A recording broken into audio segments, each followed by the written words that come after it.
세안법이든 세안제이든 이것을 한꺼번에 절대 다 바꾸려고 하지 마세요. 가장 쉬운 하나하나씩 수정해보고 관찰해보는 것이 중요합니다.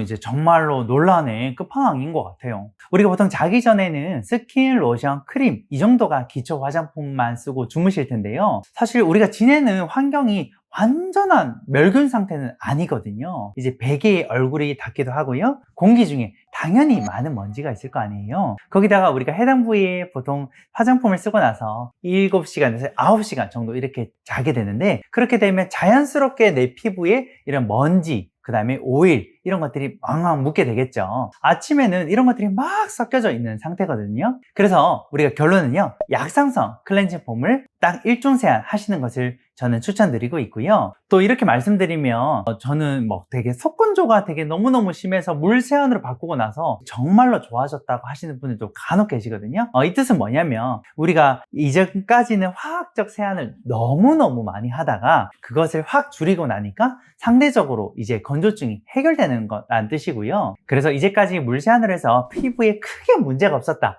트러블도 나지 않았다, 그러면 계속 유지해서 물 세안을 하셔도 괜찮습니다.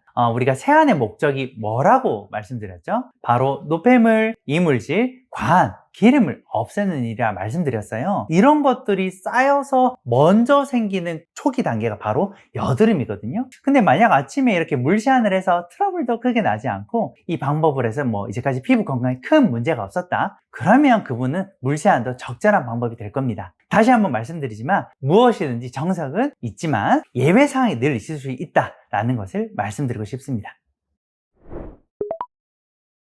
일단은 저는 하면 안 되는 것부터 한번 말씀드릴게요. 일단은 코팩, 압출기, 이거 두 개는 절대 사용하지 마세요. 제 진료 경험상 코팩과 압출기를 많이 사용하셨던 분들이 지금 코 모공이 왕왕 넓어져 있습니다. 이로 인해서 블랙헤드도 엄청 커져 있게 되거든요. 이게 왜 문제냐면, 우리가 물리적으로 블랙헤드를 없앰으로써 해당 부의 탄력을 갑자기 잃는 경우가 많습니다. 예를 들어서 우리가 고무줄 같은 것도 이렇게 서서히 늘린 거는 괜찮은데 너무 힘을 주어서 갑자기 탁 늘려버리게 되면 끊어지게 되잖아요. 비슷한 원리입니다. 코 모공 주변도 마찬가지인데요. 특히나 코 부분은 우리가 피부가 생각보다 좀 두껍기 때문에 한번 탄력을 잃게 되면 가장 회복이 잘 되지 않습니다. 그러니까 코팩, 압출기는 정말 사용하지 않으셨으면 좋겠어요. 네, 그래서 가장 중요한 것은 바로 클렌징 오일을 쓰는 거예요. 여기서 약 1분 정도를 문지르게 되는데, 핵심은 과하게 자극을 주면 코 부분이 빨개져서 홍조나 민감성 피부로 변할 수 있다는 거거든요. 그래서 이 네 번째 손가락 있죠?